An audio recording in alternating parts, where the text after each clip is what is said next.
Semen analysis చేయిస్తున్నారా? అయితే ఈ 5 tips మీకోసం. Tip number 1, 2 to 5 days of sexual abstinence is mandatory. అంటే last sexual intercourse or last ejaculate 2 to 5 days ముందు మాత్రమే అయి ఉండాలి. ఎందుకంటే లెస్ దాన్ 2 days అయినా మోర్ దాన్ 5 days అయినా ద రిపోర్ట్లో అబ్నార్మాలిటీస్ ఎక్కువగా ఉంటాయి. Tip number 2, fever or any recent illness in past 15 days ఉంటే మీ డాక్టర్కి చెప్పి సిమెన్ అనాలిసిస్ని పోస్ట్ పోన్ చేయించుకోండి. ఎందుకంటే in fever because of high temperatures count and motility errors ఎక్కువగా ఉంటాయి.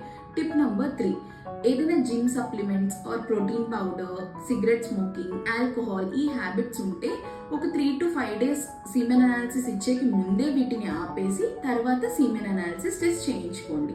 టిప్ నెంబర్ 4, లూబ్రికెంట్స్ లేదంటే ఏదైనా కాండమ్స్ యూజ్ చేసి సీమెన్ కలెక్షన్ చేయొద్దండి. డైరెక్ట్గా ల్యాబొరేటరీలో వారిచ్చే వైట్ బోర్ కంటైనర్ యూజ్ చేసి సీమెన్ శాంపుల్ కలెక్ట్ చేసి అక్కడే ఇవ్వండి. అండ్ టిప్ నెంబర్ 5, నార్మల్గా సీమెన్ అనాలిసిస్ని అక్కడే ల్యాబొరేటరీలో ఏ ల్యాబొరేటరీలో అయితే చేయించుకుంటామో అక్కడే సీమెన్ కలెక్షన్ చేసేయడం ద బెస్ట్ ఆప్షన్. కాకపోతే కొన్ని సిచ్యువేషన్స్లో హోమ్ కలెక్షన్ ఆప్ట్ చేసుకున్నప్పుడు ఇంటి నుంచి ల్యాబొరేటరీకి with in half an hour sample reach అయ్యేలాగా చూసుకోండి. ఎవరైనా సీమెన్ అనాలిసిస్ చేయించుకోవాలనుకున్న వాళ్ళు ఈ రీల్ సేవ్ చేసుకోండి and it will be helpful.